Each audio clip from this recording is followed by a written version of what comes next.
Shocking news that I did not expect to see on my timeline on Twitter today is Islam Makhachev announcing his retirement plan. Now before you guys freak out, I'm not going to clickbait you or lead you on. He did not announce that he is retiring soon, but his manager did say that he is going to be retiring about 3 years from now and that he plans to stay at the top of the UFC until then. And this is shocking news for a lot of people because Khabib retired relatively early in his career, and we know that Islam Makhachev is Khabib's prodigy, so a lot of people were expecting Islam Makhachev to also retire relatively early in his career. And after the announcement of Islam Makhachev moving up to 170 to try to win his second UFC belt, a lot of fans and UFC reporters have been speculating that once he wins the 170 belt, if he could beat Jack Della Maddalena, that he will retire immediately after that match and retire as a double champ with his amazing record. However, we learned today that that is not the case, and we have at least around 3 more years of Islam Makhachev, which is great news for 99% of fight fans, unless you're one of the people that just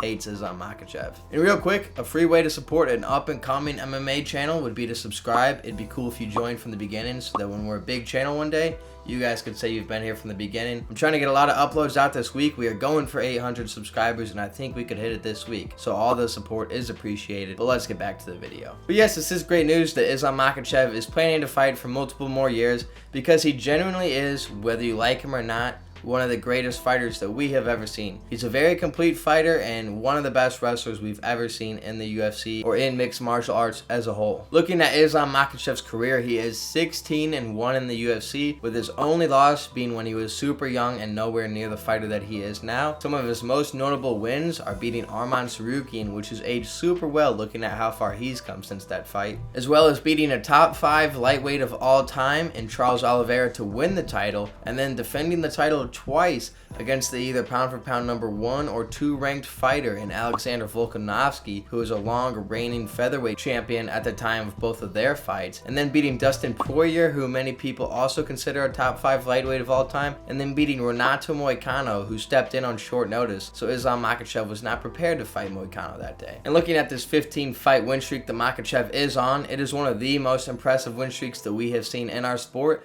And a lot of people are wondering, where will he go down all time? Now, if you look about 3 years from now, he has a fight this year, likely in October in Abu Dhabi, for the welterweight championship against Jack Della Maddalena. And if he wins that, we know that there is a plethora of contenders at 170 that he could knock out. So let's look at if he beats these contenders, where will he go down all time? A lot of people already have him as top 5 all time. And since Khabib retired early, that really hurt his legacy. But by Islam Makhachev even giving it 3 more years, his resume is already more impressive than Khabib's. But if he does well over these next 3 years, he very well could go down as the greatest fighter of all time. After beating Jack Della Maddalena, a lot of people think that Islam Makhachev will go up against someone like a Shavkat Rakhmonov or maybe a winner of an Ian Gary versus Sean Brady. And assuming he wins one of those fights, he'll probably face at least one of the other 3 fighters mentioned there. And then you have fighters like Kamaru Usman, Bilal Muhammad, Michael Morales, and Joaquin Buckley that are all at the top of the welterweight division looking for title shots soon, as well as other great fighters in the division such as Leon Edwards, even though he had a bad performance recently, and Carlos Prates. So looking at 170, there is no lack of talent.